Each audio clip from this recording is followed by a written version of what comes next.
Au commencement, Dieu créa les cieux et la terre. Genèse 1:1. Abraham crut Dieu, et cela lui fut compté à justice. Romains 4:3. La Genèse est à la fois le commencement de la Bible et le livre des commencements. La création du monde, celle de l'homme, est le début de la lignée des croyants. Les premiers chapitres témoignent de l'immense période qui va jusqu'au temps d'Abraham, environ 2000 ans avant Jésus-Christ, pour souligner la gloire et la sagesse du Créateur. Mais la désobéissance de l'homme, non seulement rompt sa relation avec Dieu, mais produit la mort. L'expression « et il mourut » revient à chaque génération, comme un leitmotiv. Les principes du mal qui accablent l'humanité sont ainsi dévoilés. Perte du contact avec Dieu, rébellion contre lui, produisent accusations entre époux, jalousie entre frères, désir de puissance, vengeance, immoralité, idolâtrie, incrédulité. Quelle descente morale que ce début de l'humanité. L'homme a gâché ce que Dieu a créé, ce qui était très bon.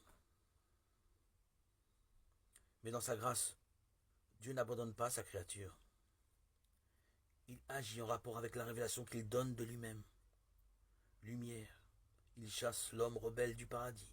Et amour, il diffère la sentence de mort et cache lui-même la nullité de l'homme.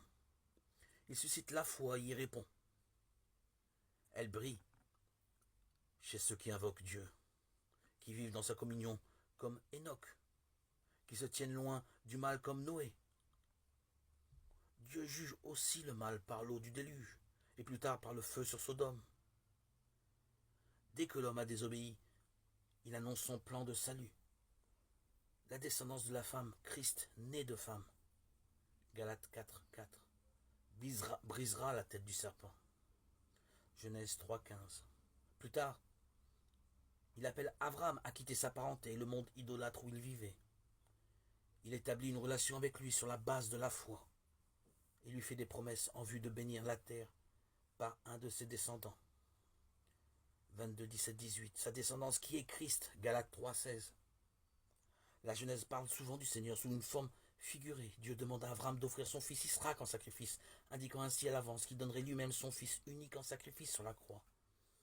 Joseph, aimé par son père, haï par ses frères, est vendu comme esclave.